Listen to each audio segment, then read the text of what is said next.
Shalom bakunzi, Yesu Kristo bahezagire cyane, abaremera ishimwe mu buzima bwanyu. Mushishikare kubona kugira neza kw'Imana gukora ku buzima bwanyu n'umuryango yanyu. Mushishikare kubona Imana yigaragaza, haleluya, ikora ibitangaza by'agaheta ku buzima bwanyu. Umva, ijambo rigufi mfite ku buzima bwawe. Ryanditse mu gitabo cya Yohana 10, igice cya 10. Ijambo ryiza cyane rivuga ngo igisuma ntikizanywa n'ikindi atari ukwiba no kwica no gutikiza. Ariko jeho naje ngo nazanywe no kugira ngo zironke ubugingo kandi ngo ziburonke busagutse. Amen. Igisuma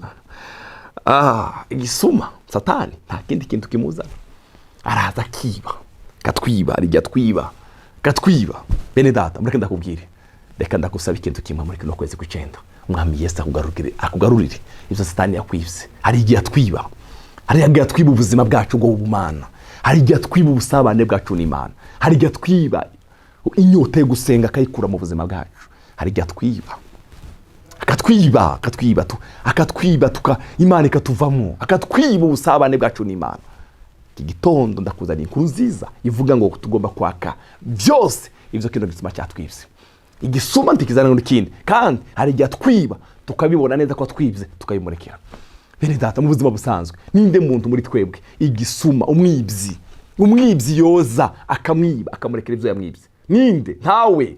Twese turiruka tukamwiruka inyuma, ariko Satani arijyaza n'amayeri yiwe agagukuramo gusenga uno munsi nejo, akagushogora mu Imana, inyota y'Imana ikakuvamo, akakwiba gusenga, akakwiba gusoma ijambo ry'Imana, akakwiba umuryango, akakwiba umugabo. Hari igihe Satani yiba umugabo mu rugo, akiba umugore agasohoka neza, ukamurekera akareka kugenda. Haguruka ugaruze ibyo Satani yakwibye, sigwiwe n'umugabane wawe. Yesu yavuze ngo jewe naraje ngo zironke ubuzima kandi ubuzima busagutse. Oh, haleluya, ubuzima busagutse, haleluya, ubuzima bwuzuye. Ntitumurekere ibyo yatwibye. Haleluya.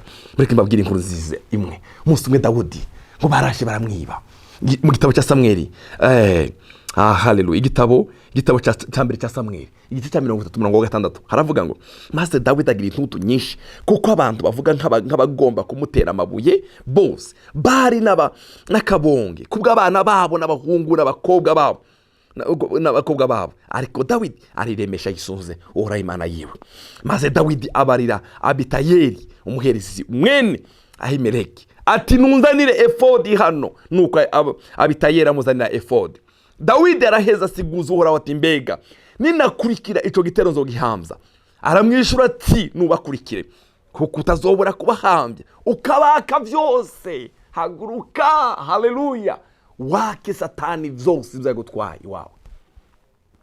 Tumurekera abana bawe ngo bagira uko ashaka. Oya, abo ni umugisha wawe. Bibiliya iravuga ngo umugisha Uhoraho atanga ntaza uvanga n'umubabaro.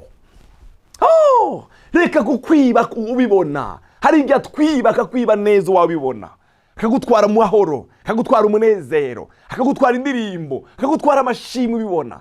Dawidi yarahagurutse, ntabwo baraje baranyaga ibintu vyiwe, ntabwo yicaye, yarahagurutse ngo ariremesha yisunze Uhoraho Imana yiwe. Abarira umuhanuzi aramubaza ngende bakurikire, aramubwira ngo genda tuzobura kubinyaga vyose. Oh, haleluya. Turekere Satani ibyawe. Haleluya. Haleluya. Umurongo 9. Nuko Dawidi aragenda, mbona za ngabo zari kumwe nawe uko ari 600 bashitse ku mugezi Besori. Abari basigaye inyuma bagumaho. Ariko Dawidi araramiriza, bona abantu 400, abandi 200 barasigara kuko bari barushe bananigwa kujabuka umugezi Besori. Dawidi aramubaza ati none wonjana ukashikana muri ico gitero? Aramwishura ati ndahira Imana kutazonyica cyangwa kutazontanga mu maboko y'abadatabuja, peze ndakujana ico gitero kiri.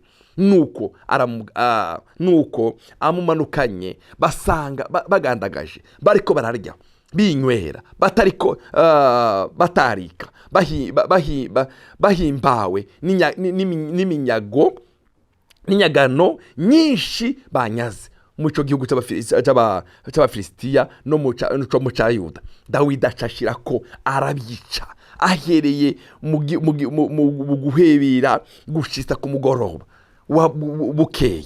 Ntiharokoka n'umwe atari abahungu n'ibisore 400 basimbiye ku ngamiya bahunga. Dawidi yigarukanira ivyo abameleki bari baranyaze vyose, arokora n'abagore biwe bombi, agarukana ivyo bari baranyaze vyose. Turekera igisumi byawe, turekera umwivyi byawe, Satani tumurekera ibyawe. Haguruka umunyage ivyo Satani yagutwaye, haguruka ubunyage byawe n'umugabane wawe. Haleluya. Ntiyagira ico babura, ari gito ari kinini, ari abana b'abahungu cyangwa abana b'abakobwa, ari ico mu munyagano cyangwa mu byari byasahuwe.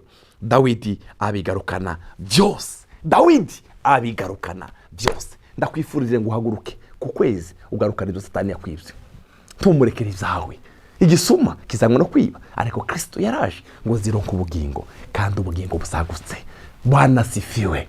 Ndakwifurije, ndagusengeye ngo Imana kwambika imbaraga zo kugarukana ibyawe. Garukana igitaramo mu nzu yawe, garukana ya masengesho Satani yatwaye mu rugo rwawe, garukana za ndirimbo Satani yatwaye bizo mu rugo rwawe, garukana wa munezero, garukana ya mahoro, garukana ya mahoro yakwiba amahoro ukabaho mu buzima ntamo. Garukana amahoro Satani yakwibye, garukana umunezero yatwaye, garukana amasengesho, garukana ijambo Satani yakwibye, garukana ubutunzi bwawe Satani yakwibye.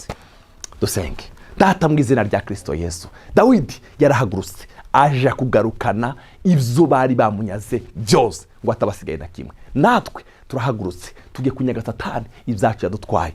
Hari igihe dutwara umunezero, hari igihe dutwara amahoro, hari igihe dutwara indirimbo, hari igihe dutwara ibyacu. Ndagaruje izo Satani yatwivye byose mu izina rya Kristo Yesu. Hari abo yibye amafaranga, hari abo yibye mwama genda yiba abana, hari abo yibye urugo, hari abo yibye, hari ibyo yagesenya. Ndadekaraye ngo Mana turagaruje ibyacu, turagaruje ibyacu. Haleluya. Waraje ngo zironke ubugingo, kandi ubugingo busagutse mu izina rya Kristo Yesu umwami wacu. Amen.